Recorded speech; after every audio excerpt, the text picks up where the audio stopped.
Kenapa self-improvement malah bikin kita ngerasa nggak cukup?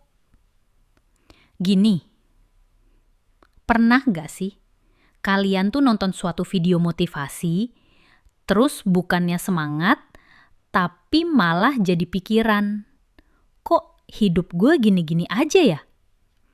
Padahal kamu pasti ngerasa udah berusaha, tapi tetap aja rasanya kurang. Nah, itu karena kadang kita salah paham sama yang namanya self-improvement. Kita kira self-improvement itu harus jadi orang yang sempurna, yang 24/7 produktif, bangun jam 5 pagi, baca 3 buku seminggu, punya bisnis, investasi, gym tiap hari. Padahal bukan itu esensinya. Self-improvement itu ngembangin diri kita, bukan mengganti diri kita. Kalau lo introvert, ya nggak harus tiba-tiba jadi extrovert. Kalau lo tipe yang pelan tapi teliti, ya nggak harus maksa jadi super cepat. Justru self-improvement yang sehat itu memaksimalkan potensi asli kita, bukan meniru orang lain. Kita hidup di zaman di mana semua orang bisa jadi influencer, ya kan? Dan tanpa sadar, kita pengen jadi kayak mereka. Tapi kita lupa, yang ditampilin di sana cuma highlight-nya doang kan? Akhirnya apa? Yap, kita malah ngejar standar hidup orang lain. Bukan standar yang cocok buat diri kita sendiri.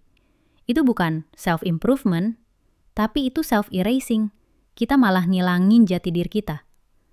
Waduh, gimana nih? Tenang, gue punya tips gitu yang bisa lo coba buat upgrade diri lo. 1. Kenalin diri lo sendiri. Jangan pernah untuk buru-buru memperbaiki sesuatu sebelum tahu apa yang sebenarnya lo butuhin. Lo bisa coba tulis di buku atau apapun yang lo punya pertanyaan-pertanyaan kayak, lo tuh orangnya gimana? Apa yang mau lo capai? Apa yang bikin lo bahagia? Intinya lo harus tahu tujuan lo ke depannya tuh gimana. 2. Pilih improvement yang sesuai sama tujuan lo. Misalnya nih, lo punya tujuan jadi content creator, berarti lo harus latih skill yang bisa ngebantu buat jadi content creator. Contohnya skill editing, copywriting, public speaking juga. Banyak banget skill yang bisa kita pelajarin di dunia ini, sayang kan kalau kita malah buang-buang waktu sama hal yang gak guna. 3. Bandingin diri sama versi diri sendiri. Jangan bandingin diri lo sama orang lain. Tanya ke diri lo, gue udah lebih baik dari 3 bulan lalu gak ya? Kalau iya, itu progres, keren banget. 4. Jangan takut bilang ini bukan gue. Lo boleh banget nolak tren self-improvement yang nggak sesuai sama lo. Itu bukan berarti lo males, tapi itu berarti lo itu kenal sama diri lo sendiri.